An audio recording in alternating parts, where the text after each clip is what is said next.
The life and ministry of Prophet Elijah. The Lord, He is God. The Lord, He is God. 1 Kings 18:39. Elijah the Tishbite, one of the most fiery and fearless prophets in the Bible. His story is a testimony of faith, confrontation, restoration, and the power of God's presence even in the loneliest valleys of life. Elijah's ministry speaks not only to his generation, but to ours, calling us back to holiness, truth, and courage in a world drifting far from God. Elijah's sudden appearance, a voice of righteousness. Elijah bursts onto the biblical stage in 1 Kings 17 with no long introduction or background.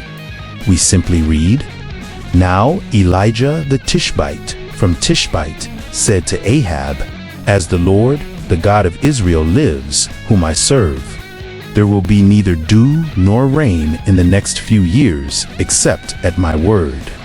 Elijah enters history as a man burning with zeal. He confronted King Ahab, a wicked ruler who led Israel into idolatry, especially through the worship of Baal, a false god of rain and fertility. In one bold statement, Elijah declares a drought in the name of the true God, showing that Yahweh controls the heavens, not Baal, hidden yet provided for, the God who sustains. After his prophecy, God leads Elijah into a season of hiding and dependence. At Cherith Brook, ravens miraculously feed him, 1 Kings 1:7-6. At Zarephath, a poor widow shares her last meal, and God miraculously sustains her, her son. And Elijah through the famine, 1 Kings 17. This period teaches Elijah and us that God can provide supernaturally in barren places, and often does his greatest work in seasons of obscurity. Mount Carmel, confrontation and fire from heaven. Perhaps Elijah's most dramatic moment comes in 1 Kings 18 on Mount Carmel. In a challenge to the prophets of Baal, Elijah calls for a contest. The God who answers by fire, He is God. 450 prophets of Baal cry out, cut themselves, and dance all day, but there is no answer.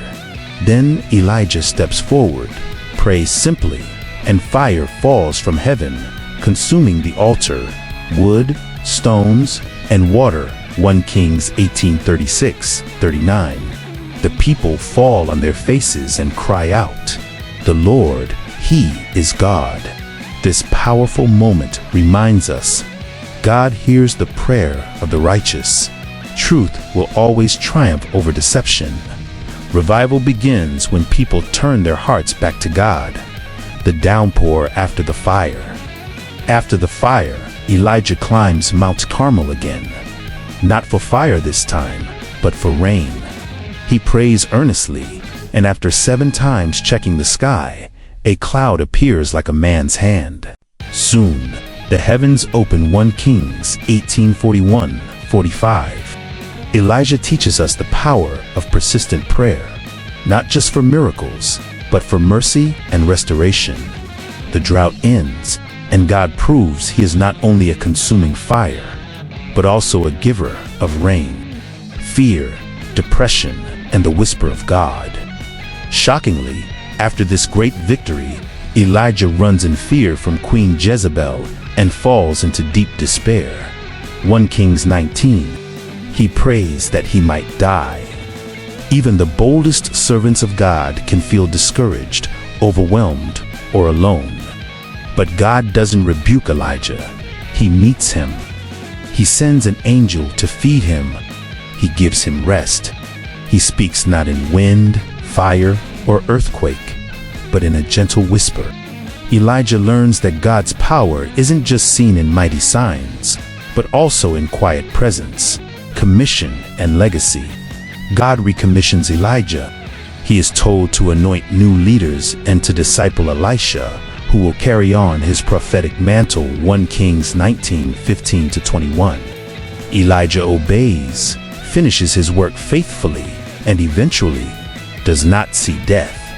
He is taken to heaven in a chariot of fire.